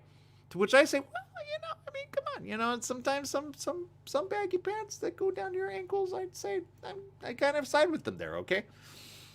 But at the end of the day, does it mean that you're going to take out a gun and shoot the person for not agreeing to your own view? Somebody would say, oh, come on, that's stupid. To which I say, but that's what countries are doing. That's what leaders are resorting to. Agree to disagree? Okay. Well, let's put it this way. At the end of the day, if you have a family conflict, what do? Do you start going, what is it, the Jones against the, what was that, the Jones versus the McCoys? All right, we're going to have a forever battle for the rest of the century, and my kid's going to hate your kid's going to hate my kids. We're going to keep hating each other forever and ever. Let's do that. Yeah. Okay. Agree to disagree. Why don't you guys resolve it with yourselves so that your kids can have a better life eventually, right? You never know when a McCoy might see a Hank and go like, hey, you know, you're kind of cute, right? Look, and the reality is this. Grow up. If you're a country, grow up. You're fighting over sovereignty, right to rule over a piece of land. Grow up. Just grow up. And if you want to say that, like Larry King, or you want to come at me for calling out some dumb stuff you guys are doing, I got nothing to lose. Come at me. Shoot, I'll give you my address. We'll go toe to toe. It's the reason I'm taking firearms training too. So there you go. All right. Look, here's the reality, the sad reality we live in. I know at the end of the day, the majority of people tuning in are not mean, not angry. They're just frustrated. To which I say, be more kind and loving, as far as it depends upon you. There's a proverb that says, heap fiery coals upon somebody's head. And how do you do that? I mean, that right there is pretty vindictive if you think about it. Fiery coals on somebody's head. I mean, have you ever stopped to think what that proverb means? Heap fiery coals on somebody's head. Oh, wouldn't that burn them? It would burn them, right? Heap fiery, you know what, I'm going to bring up that scripture because that scripture actually means different things to different people. It really does. Fiery coals on his head. Okay, I'm going to bring that up. There's a lot of different translations. I like to look at multiple different translations. You get different versions of that. That is in the book of Proverbs, okay? Here it is. Let me go back a ways because then you kind of understand it a little bit. I'm going to go, this is Proverbs 25:22. Well, I'm just going to read it as it is. In doing this, you will heap burning coals on his head, and the Lord will reward you. You're like, whoa, the Lord will reward me for burning coals on the person's head? That's the New International Version. The New Living Translation says, you will heap burning coals of shame on their heads, and the Lord will reward you. Coals of shame? English Standard Version says, for you will heap burning coals on his head, and the Lord will reward you. Okay, that's kind of like the other one. Let me go down to a completely different. This is one that everybody knows, right? The King James Bible. For thou shalt heap coals of fire upon his head, and the Lord shall reward thee. There's just something about Old English that I never got. But there you go. It used to be the language of the day, by the way, but we just don't speak like that. Let me go to one here. Here we go. International Standard Version says, for you'll be piling burning coals of shame on his head, and the Lord will reward you. So in each translation, it says, the Lord will reward you. Okay? Every translation, you get rewarded for burning somebody's head out. Here's one. Young's literal translation. For coals thou art putting on his head, and Jehovah giveth recompense to thee. That's the Young's literal translation. So there you go. But I know what you're thinking. Oh, that's only a portion of the scripture. It's true. So let me go back a ways. Is there a way for me to open this and just like read the whole chapter? Here we go. What did I say the chapter and verse was? 25:21. Okay. I'll give you a little bit of... whenever you read a scripture out of context, it can change the whole meaning until you go back and you have at least a little bit more to it, okay? So that was, let's see, that was 22. Okay, I'm going to go back to 12, verse 12. Actually, that's kind of in the middle. Let me just start at the beginning. Okay, here it is. These are more proverbs of Solomon, compiled by the men of Hezekiah, king of Judah. By the way, Solomon, pretty wise king, built a fortune, huge palace, lots of money, right? Pretty wise guy. And he asked for it at a young age. He says, God's like, what do you want? He's like, I want wisdom. Okay, done. Wisdom. Done. Verse 2, it's the glory of God to conceal a matter, to search out a matter is the glory of kings. As the heavens are high and the earth is deep, so the hearts of kings are unsearchable. And again, he understood. He was a king himself. Kind of knew something on the subject. Again, son of King David. Put it into perspective. Remove the dross from the silver, and a silversmith can produce a vessel. Remove wicked officials from the king's presence, and his throne will be established through righteousness. You see? Wicked or evil. It's the same thing. Remove wicked officials from the king's presence. You know what? I like this king. This is smart. Remove them. Number 6, do not exalt yourself in the king's presence, and do not claim a place among his great men. It is better for him to say to you, come up here, than for him to humiliate you before his nobles. This is what some politicians need to be humiliated in person. What you have seen with your eyes, do not bring hastily to court, for what will you do in the end if your neighbor puts you to shame? If you take your neighbor to court, that's some modern day stuff, right? Let's see what he says. Do not betray another's confidence, or the one who hears it may shame you, and the charge against you will stand. Right? Somebody trusts or confides in you. Agree or disagree? Call out that stuff, and then guess what? Facts, not fiction. Hello. Like apples of gold and settings of silver is a ruling rightly given. Like an earring of gold or an ornament of fine gold is the rebuke of a wise judge to a listening ear. I love good judges. Solomon was a judge too in his own right. He was a super smart guy. There was one time a situation between two women. Both were claiming to have the right of the baby. So Solomon, being wise, obviously got his wisdom from somewhere, right? Said, you know what, just chop it in half. All of a sudden, the mother, who truly was the real mother, said, no, let her have it. He knew instantly in that moment who the real mother was. And the other mother just, whatever. Yeah. Agree or disagree? Solomon was a wise king and judge, jury, and executioner, too. He'd be given all kinds of things. He'd be like, oh, well, let's get down to the truth. Here we go. Right? Obviously, he didn't really mean chop the... I mean, it was good for effect, drama, right? Talk about like court cases or what is it, Perry Mason or Law and Order? Yeah, that stuff doesn't hold a candle to what Solomon did. So he understood what it was like to judge and to be a wise judge. I love it when people say, don't judge me. There are judges that judge people all the time. It's called human nature. Okay.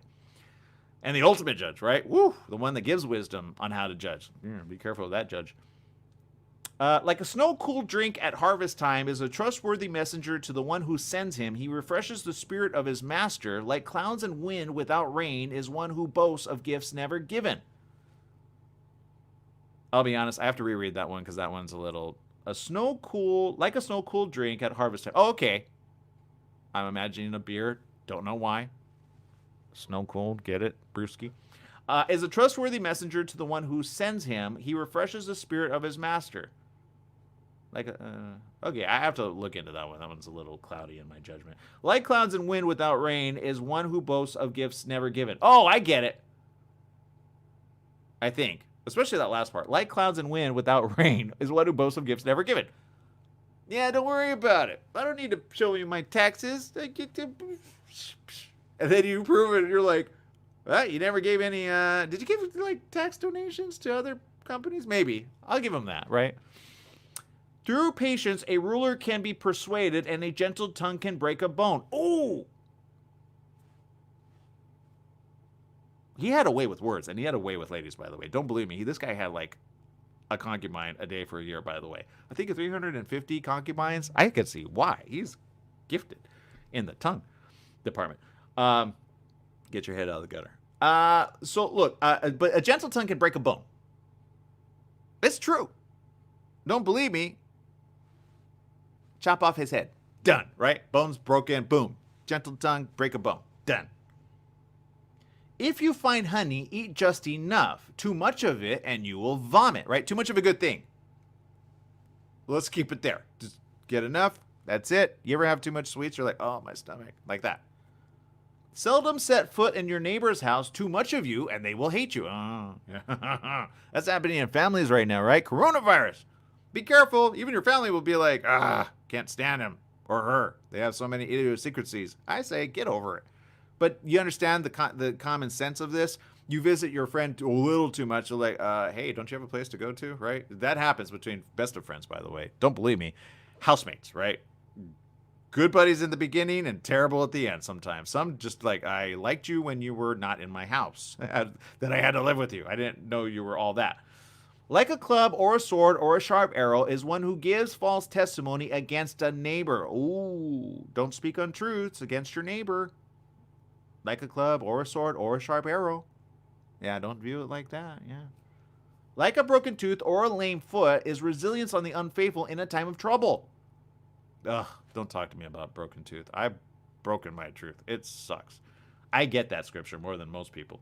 It sucks. But in a time of trouble, yeah, resilience, yeah, it could be like a broken tooth or a lame foot. You ever had like a foot go dead on you? And what I mean by that is like numb, right? And then it gets the prickly thing because you're like, oh, my foot. It's like a lame foot. You just try walking with it. You can't. Or like a broken tooth. You got to eat on the other side. You got to compensate, right? Times of trouble. That's what I think we're all at right now. You see where I'm going with this? It's very appropriate for today. Like one who takes away a garment on a cold day, or like vinegar poured on a wound, is one who sings songs to a heavy heart. Don't take a garment away, because you see that, you have a heavy heart. Don't worry about it. It's all good. La la la la la la la la. Solomon was a great singer, by the way. Kind of took after his dad. Both singers, both poets. You get like in the DNA chain. If your enemy is hungry, this is different. If your enemy is hungry, I'm just going to stop with that. What do you think he said next? I could go to social media comments, but you know what? I'll keep that off for now. If your enemy is hungry, give him food to eat. If he is thirsty, give him water to drink. Why would your enemy? What's that? What? Like your enemy? You don't give stuff to your enemy. That's stupidity. Why would you do that? Here's the next verse. In doing this, you will heap burning coals on his head, and the Lord will reward you. Do you understand the buildup? Don't be the false person in the room spreading lies about your neighbor. And if you have an enemy, oh boy, does Solomon have enemies. He was a king among kings, a man given lots of wisdom, given lots of riches. You don't think he had enemies? Oh, he went to war. He took out a lot of kings, by the way. And some of those concubines who became his little mistresses came from other countries that he pummeled to the floor. Wise king, judge, executioner, wisdom from above. But even he knew to do that. If your enemy is hungry, give him food to eat. If he is thirsty, give him water to drink. In doing this, you will heap burning coals on his head, and the Lord will reward you. At the end of the day, whatever you believe, come on, that's really good, like, writing, right? Like, that's, and that's according to the New International Version. I could go all, like, thou art, thou shalt. You know, let's do that one, because I think that one's kind of fun. Let's go to the King James Version, which I know a lot of people like to quote from, but it gets confusing, okay? There's the New King James Version, which is a little bit palatable, but I'm just going to go to the King James Bible on that one, okay? And this is how, maybe it sounds better. I don't know. Here it is. We'll start with number 15. By long forbearing is a prince persuaded, and a soft tongue breaketh the bone. Okay, that one makes sense. Hast thou found honey? Eat so much as is sufficient for thee, lest thou be filled therewith and vomit it. You see what that got a little confusing right there. Withdraw thy foot from the neighbor's house, lest he be weary of thee, and so hate thee. A man that beareth false witness against his neighbor is a maul, and a sword, and a sharp arrow. You're like, what the heck is a maul? Darth Maul? That's different. Confidence in an unfaithful man in time of trouble is like a broken tooth and a foot out of joint. Ooh, that's a whole different meaning. You understand why I like to read different Bible translations of different verses? It really gives you perspective. As he that taketh away a garment in cold weather, and as vinegar upon nitre, so is he that singeth songs to an heavy heart. Technically, that's not the way you use "and," but Agree or disagree, King James Version. Again, Old English, we don't use it, but sounds cool. Very Shakespearean, right? If thine enemy be hungry, give him bread to eat, and if he be thirsty, give him water to drink, for thou shalt heap coals of fire upon his head, and the Lord shall reward thee. Done, done, and done. I mean, I could go on to read this, but you got your own Bible, right? I think everybody has a Bible. They just don't always look it up. Look, here's the reality. Look it up online. It's really cool. BibleHub.com. It'll give you different translations to the same scripture. It'll give you some different perspective on things that you didn't even know and give you some, some different perspective. But look, whether you believe in the Bible or you don't believe in the Bible, at the end of the day, I think a lot of those, like, proverbs written by a king who was pretty wise in his day, had a lot of wisdom from above. At the end of the day, I said, look, you're going to have enemies. Do the right thing. In the moment of their need, when an enemy needs food, they need water, that means they're about to die. Do you understand? Or they're at the point of almost dying. So he's not saying, I wish them evil. How dare they be my enemy? I can't wait till they die. Granted, he took out some armies, but, they went to war, so what are you going to do? I mean, there's that. That aside. Wisdom in them words, is there not? Whether you agree or disagree in the Holy Book, it does not matter. That's a quote of the day. But if I post that, all of a sudden people are like, you're a Bible thumper. No, I'm not. I had a conversation yesterday. Somebody said, what do you believe? I had an interview, actually, which is going to be up in a couple hours, our time. Scotland's time is 8:30 at their time. But the reality is, I have more appreciation of people of all different faiths. And here's what I mean by that. I realize it's not for me anymore to try to change somebody else's opinion on anything. It's just not. That's not my role anymore. And yet I have found a really good discussion when I say, well, how do you believe? What do you believe? Do you believe in something more than yourself? And I have yet to speak to an atheist, by the way, as of recent. I used to speak to atheists and agnostics all the time.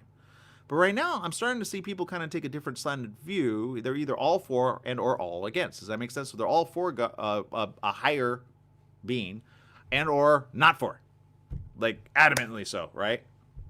Back to Xi. Let me read you something about Xi. I know it sounds confusing, but I'm talking about China, the leader there. And known as Xi Jinping, okay? I'm going to pull up an article on his view on religion. All right, this happened a while back.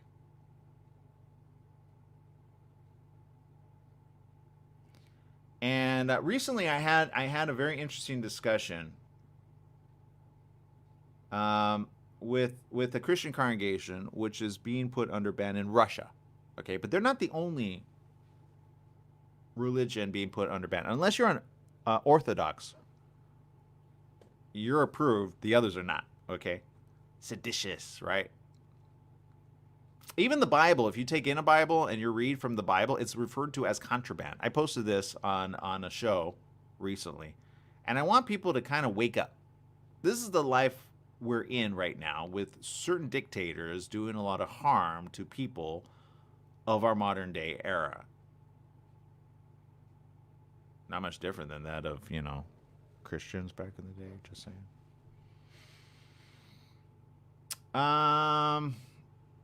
Let me go back. I'm looking for this one. That one's on the Central Tibetan, or Tibetan, sorry, Tibetan.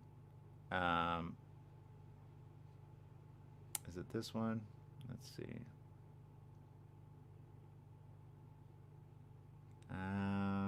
It was the most recent one. I'm going to click on this one. This is as recent as it gets. August. Later August, okay. Here it is. This is according to theweek.com. Okay. Here's the statement from theweek.com. The question is asked, when did the crackdown begin?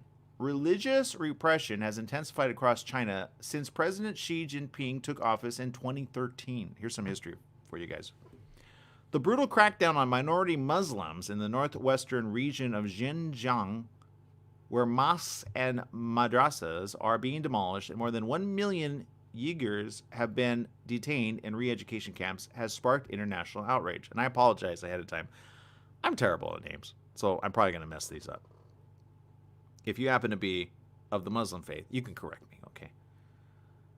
And I love people that profess faith as a Muslim.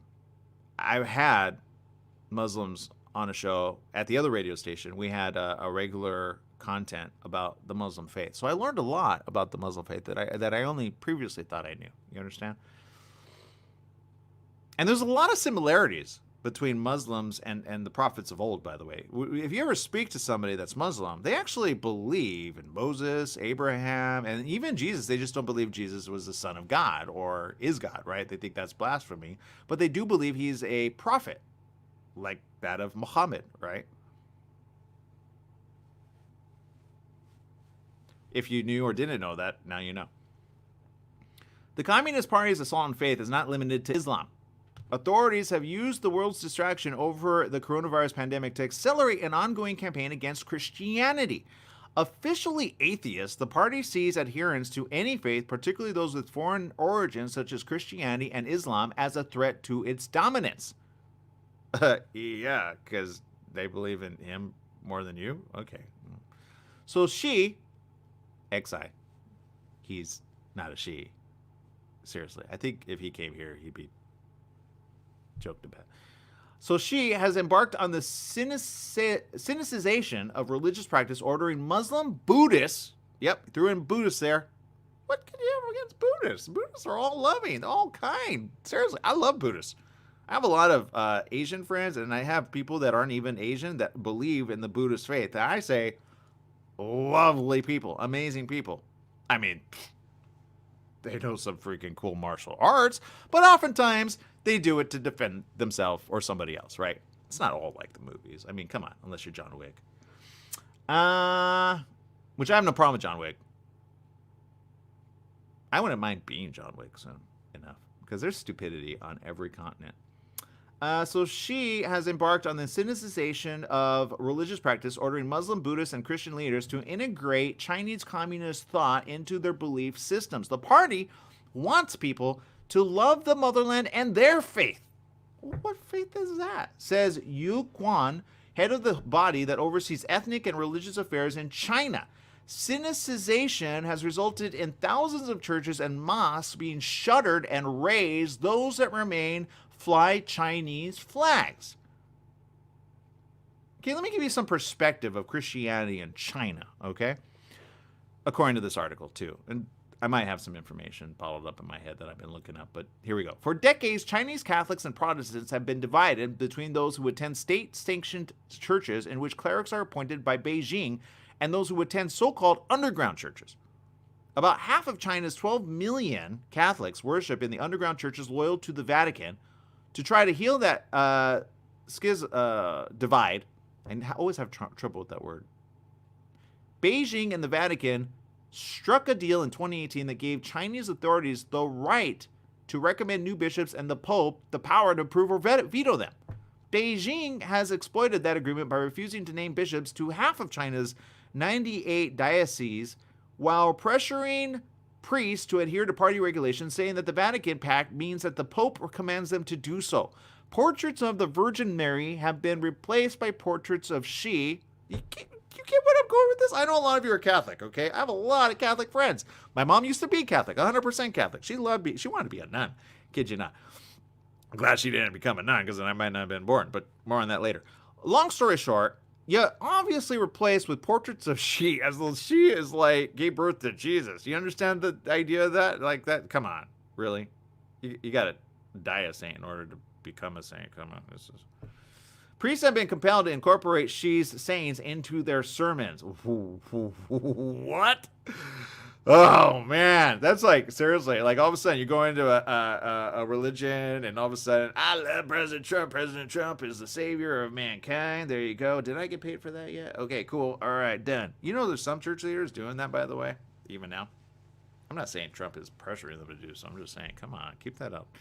Let's not put him in the same category. Did he die for our sins? I don't think so. I don't think so. It mentions Protestant churches. I'm going to scroll down. Actually, I'll go back, give you the full. But I feel like you guys are bored of this. Are you bored? Let me know on social media. Are you bored of this, or you just want me to kind of read this a little bit more? All right, I'll read a little bit more. Here we go. You guys are still there, so I'm assuming you want to hear it. Protestantism, and I get it. I've never been Protestant, never been Catholic. I've never been any of these, but I still have appreciation for these people in this faith because at least they're exhibiting a kindness, a lovingness, I hope, in the God that they profess faith in. You understand where I'm going with this? Hey, profess faith in something other than yourself and cause more good than harm, and we're the best of friends. I don't care what faith you are. We're instant buddies, in my view, okay? Even the atheist or the agnostic. You know, atheists typically at some point in their life used to believe in God, but they had something happen in their life that they no longer care or want to believe in because they see so much bad. So that person is technically, in my view, even more of a reason to want to help that person out because they've been so bitter with life and have so much disdain. At least they used to think or believe in a God, but they just go, I've seen nothing but bad in this life, so I don't see what's going on here. I don't understand, and I don't care, and I'm just going to say I don't even believe in you. But in the moment that their life is on the line, all of a sudden, a quick little prayer, right? Like, please, God, if you exist, please, please, please. I'm so sorry for all the things I said. Just please, can you save me from this burning bush? Right? Back to Moses. You know, Moses actually believed not in Elohim at the time. Yeah. Yahweh, right? He didn't believe in that at the time. He was brought up as an Egyptian, right? He had to unlearn all of his Egyptian ways to go, wait, what? We only serve one God. What? That's not a thing. That's a thing? I didn't know that, right? Fully brought up as an Egyptian, right? For a long time. Believed in a lot of multi-triunal gods. At the end of the day, did the right thing, right? Listened to a burning bush and saved a lot of people. You understand? All right. But there's different people of different faiths. Buddhists as well have a very long-standing history. If you don't believe me, do some research. Very interesting. Okay, but let's go back to Protestant. All right. Protestantism is China's fastest growing religion and so is especially worrisome to Xi. The state-registered church, the Three Self-Patriotic Movement, claims some 39 million adherents, but at least another 40 million are thought to worship in underground home churches, pushing the share of Chinese who are Protestants to nearly 6%, about the same as the membership of the Communist Party. Beijing is determined to control the faith. Whoa! Whoa, whoa, whoa. Back it up. People, the moment you try to control somebody's faith, I don't want to be you. I don't want to be you. I don't care what God you profess in. Somebody up there is going to be pretty upset. Just saying. Online bookstores have been banned from selling Bibles. What? This is like Russia? Oh, it gets better. Watch. As authorities prepare a new Mandarin translation that some fear will omit whole chapters. Oh, you didn't read that last part about don't remove and or add? Ouch. Yikes. Pastors have been ordered to attend government-sponsored training sessions where they are told that in China, the state leads and church follows. Fall in line. Thousands of underground churches have been closed. At those that remain open, symbols of faith have been purged, with crosses and Bibles burned. Remember that? That happened in our history. Still around, people. Still around. Facial recognition cameras have been installed so that authorities can track and harass worshipers, a tactic pioneered against Buddhists. I feel bad for Buddhists. In the autonomous Chinese province of Tibet. So you're probably asking what happened in Tibet, because Tibet's actually been in the news as of late, just so you know. Here's some of the history. Tibetan Buddhism has been targeted by Beijing for decades because it is a central pillar of Tibetan identity. That repression has ramped up under Xi. Tens of thousands of party members have been deployed to temples and villages under an outreach initiative that doubles as a surveillance program. Since 2016, up to 17,000 Buddhist monks, that's a lot, Buddhist monks and nuns, have been evicted from 2 key training institutes and sent to indoctrination centers where the U.S. State Department reports they were beaten, shocked with electric batons. Which, by the way, I just had somebody that has experienced this in Russia on the morning show talk about their Christian faith, also known as Jehovah's Witnesses. But Jehovah's Witnesses are not the only ones being made to suffer at the hearts of bad men. Shoot, I'd say evil men, but that'll get me in trouble.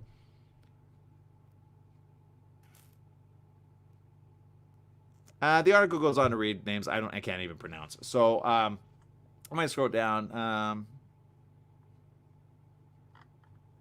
All right, fine. I'll read what I just don't want to mispronounce names. Here we go. I'm going to try hard, people. Chen Wangko Wangao. Oh, Wangao.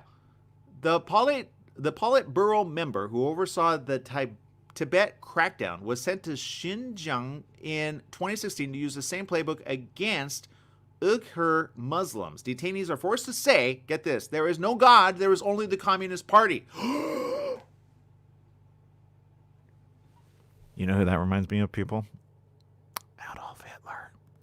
You know, he did the same thing back in the day.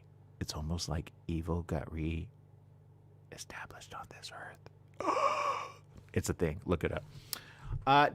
Said Omer Khanat, head of the U.S.-based Uyghur Human Rights Project. Okay, obviously I completely botched the majority of those names up, but focus on that. Detainees are forced to say there is no God, there is only the Communist Party. Right there, take them out. I'm pretty sure the vindictive God of all time would say, you know what, somebody needs to step up. Seriously, somebody needs to step in line because this is just not right. You put a lot of good-hearted people in harm's... You know what, can somebody send this off to President Xi? You know what? Let's go mano a mano, Mr. Xi. You are obviously not right in the head. Because if you were right in the head, guess what? I believe your mom would spank you. I think she'd take a... Well, I don't know your mom. I don't even know your dad. But I'm pretty sure some ancestor there, further down up the line, probably is like, he did what? Oh, he needs a good humiliation. Look, agree to disagree. I think even the prophets of old know about humiliation. Remember Jonah? Jonah prophesied doom and gloom, and then all of a sudden it didn't happen. And the guy says, "Okay, go back to Nineveh and go tell them I've saved them." But he's like, "I can't do that. I can't show my face." He went on, onto a boat. Next thing he's in a belly of a big whale, right? Boom, spit back out into the prophets. Prophets get humiliated all the time. Don't believe me? Look it up. Kings especially, even more so. Woo! And bad kings. Oh, man, you don't want to be a bad king in the Bible. Ooh! Humiliated from time indefinite to time indefinite. It's a thing. Look it up. Okay, the question here is, are other religious groups being repressed? The Hui, H-U-I, a Muslim minority of some 10 million people in central China, are now suffering the same fate as the Uyghurs. Their mosques are being Sinicized. I need to look up that word. I have no idea what that word means. It's S-I-N-I-C-I-Z-E-D. Does anybody know what that means? Type it out if you know what it means. That's even more confusing.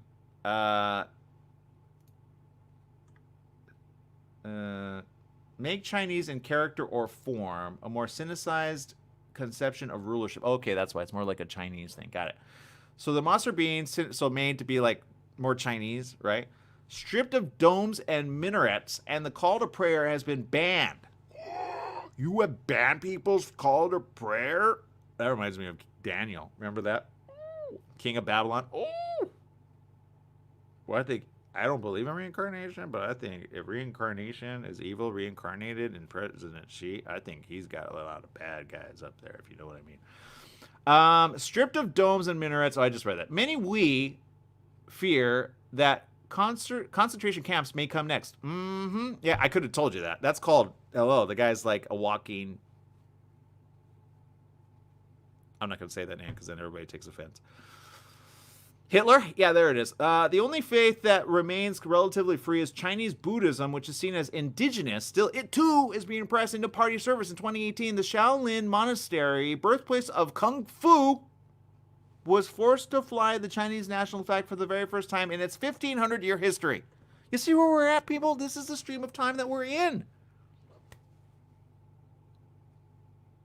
Here's how the U.S. has responded, by the way, just so you know. The Trump administration has sanctioned dozens of companies and governmental bodies connected to human rights abuses in Xinjiang. And last month, Chen and 3 other top officials were hit with sanctions under the global Magnitsky Act, freezing their U.S. assets and banning American companies from doing business with them. The U.S. will not stand by, said Secretary of State Mike Pompeo, as the Communist Party attempts to eradicate Uyghurs' culture and Muslim faith. But outside, pressure is unlikely to alter Chinese policy, says Carrie Kossel, an expert on religion in China. The state, she says, sees religion as an existential threat. Here's my question. How come we haven't heard about this as of late? All we're hearing is Chinese virus. Why don't we talk about this? This is the part that's being really, this is a, call it whatever you want. UN probably calls it a humanitarian effort, right? I say, take out the people that are evil. She's can't be the only one, right? Or is it just she? I don't know. Is everybody taking his orders, or are there a couple others just as bad? Take them all out. Let's see. This is the last statement. Again, this is theweek.com. The Chinese government has identified 5 poisons that threaten its rule.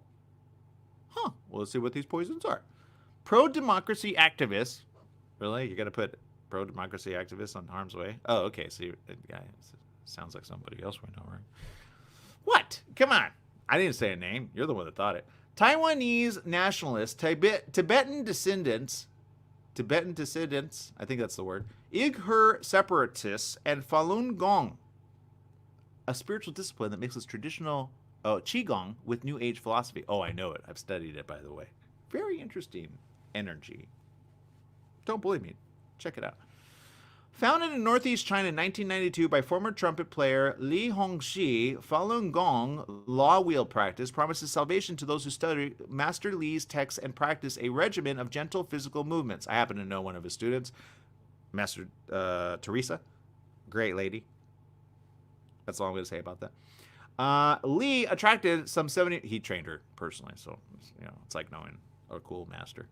Grandmaster is often what they're called. Anybody that studies martial arts, you'll learn that term.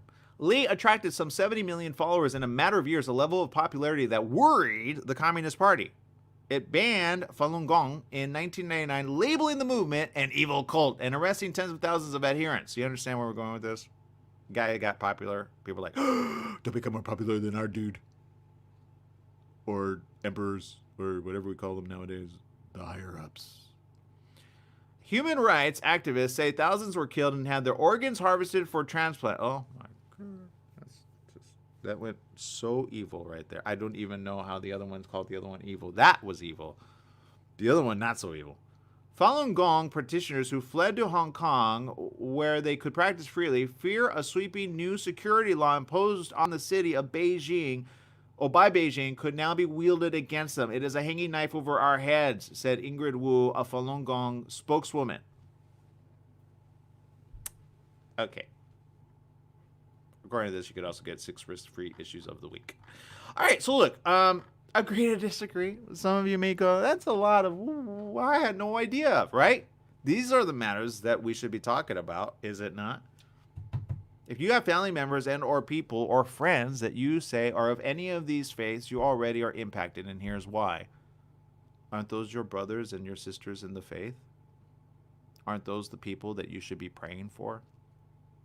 Aren't those the people that are part of our human family that because they profess God, they suddenly are either locked up, beheaded, stoned, maligned against, beaten, tortured? Nobody stones nowadays. Well, the Jews did, and and technically, whether you agree or disagree, they put to death one of their own. Agree or disagree whether you thought he was the Messiah or not, you did put him to death. People believe in Paul, but he was formerly known as Saul. Saul himself had to change his name. Too many people knew it. He also persecuted those that professed a faith other than his own. If your faith of any religion, casting down evil upon another faith, shame on you. Shame on you.